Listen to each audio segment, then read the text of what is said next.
Okay, so can you tell me, how is heat lost during anaesthesia and surgery? Okay, so heat loss. Is it right if I draw a diagram to explain this? So you've got the patient on the operating table. I'll draw that quickly. Now, the main way in which heat is lost through in an anaesthetic is through radiation, of infrared radiation, and that counts for 40%. Then convection currents count for 30%, whereby warm air is moved away from the body, aided by laminar flow and moving heat away from the body that way. Then a further 15% is lost through evaporation through the energy of latent heat of vaporization. Respiration accounts for approximately 10%, which can be broken down into 8% for latent heat of vaporization of the gases and 2% of heat in the inhaled gases. There is a further small amount of heat lost through conduction through solid surfaces such as the operating theatre and through IV fluids into the patient. Okay, all right, let's come back to this 40% that you described of radiation. Can you tell me what factors affect the amount of heat lost through radiation? Okay, so there's a number of factors. The first which is the absolute temperature.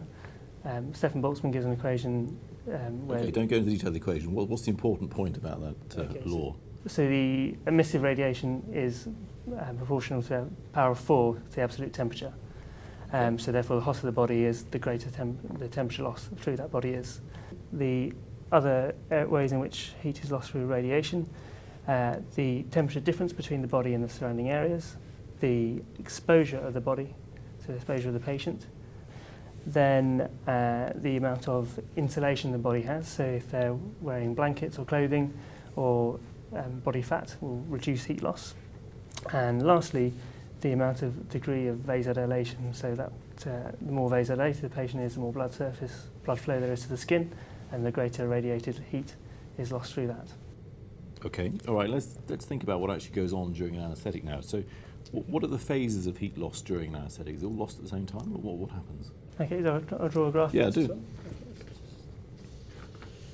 So the graph for this, for heat loss, I'll do time in hours at the bottom, start at 0,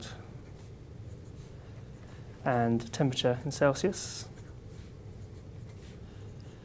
The curve essentially looks like this. So in the first hour to 2 hours, you have a rapid heat loss of 1 to 5 degrees, which is accounted for by redistribution of blood. Between there and the next 5 hours, temperature loss decreases, and after which temperature plateaus to a fairly stable level. Okay, thank you. We'll leave it then. That was a pass for that candidate. They were able to show a detailed knowledge coupled with a good understanding of the subject, and were able to complement their answer by the use of diagrams and graphs, and also the use of an equation. Diagrams generally are not compulsory. They need to add to the answer rather than just being the answer. And occasionally in the exam you will be given an artifact or a diagram already in which to base your answer upon. If you choose to use a diagram, it's important that you make them as large as you can, make them clear and relevant to the question you're being asked, not just the diagram because you happen to remember it.